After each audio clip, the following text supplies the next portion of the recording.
When he came down from the mountainside, large crowds followed him. A man with leprosy came and knelt before him and said, "Lord, if you are willing, you can make me clean."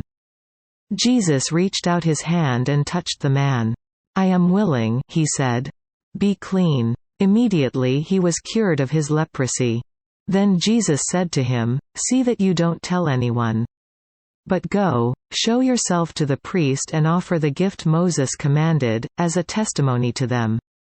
When Jesus had entered Capernaum, a centurion came to him, asking for help. "Lord," he said, "my servant lies at home paralyzed and in terrible suffering." Jesus said to him, "I will go and heal him."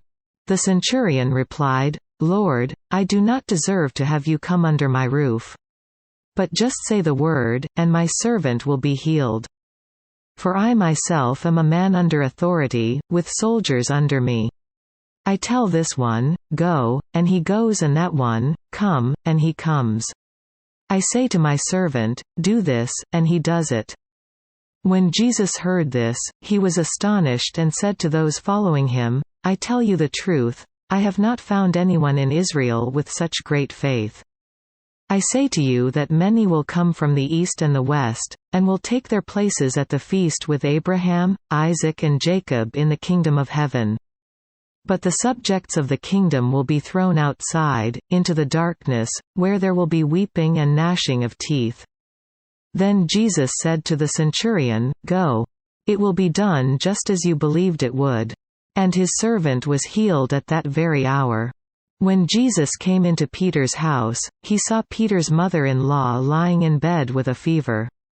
He touched her hand and the fever left her, and she got up and began to wait on him. When evening came, many who were demon-possessed were brought to him, and he drove out the spirits with a word and healed all the sick. This was to fulfill what was spoken through the prophet Isaiah, "He took up our infirmities and carried our diseases." When Jesus saw the crowd around him, he gave orders to cross to the other side of the lake. Then a teacher of the law came to him and said, "Teacher, I will follow you wherever you go."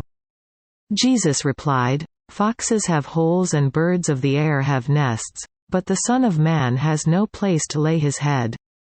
Another disciple said to him, "Lord, first let me go and bury my father." But Jesus told him, "Follow me, and let the dead bury their own dead."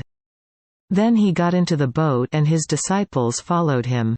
Without warning, a furious storm came up on the lake, so that the waves swept over the boat.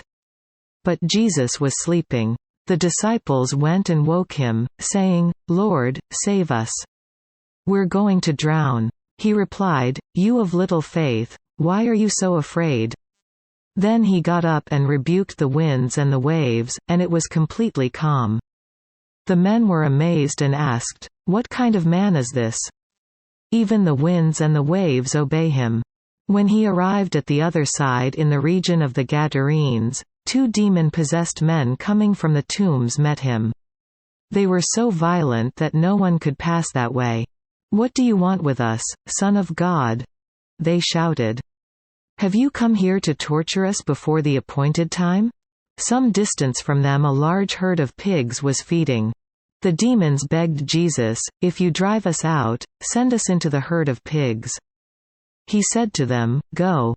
So they came out and went into the pigs, and the whole herd rushed down the steep bank into the lake and died in the water. Those tending the pigs ran off, went into the town and reported all this, including what had happened to the demon-possessed men. Then the whole town went out to meet Jesus. And when they saw him, they pleaded with him to leave their region.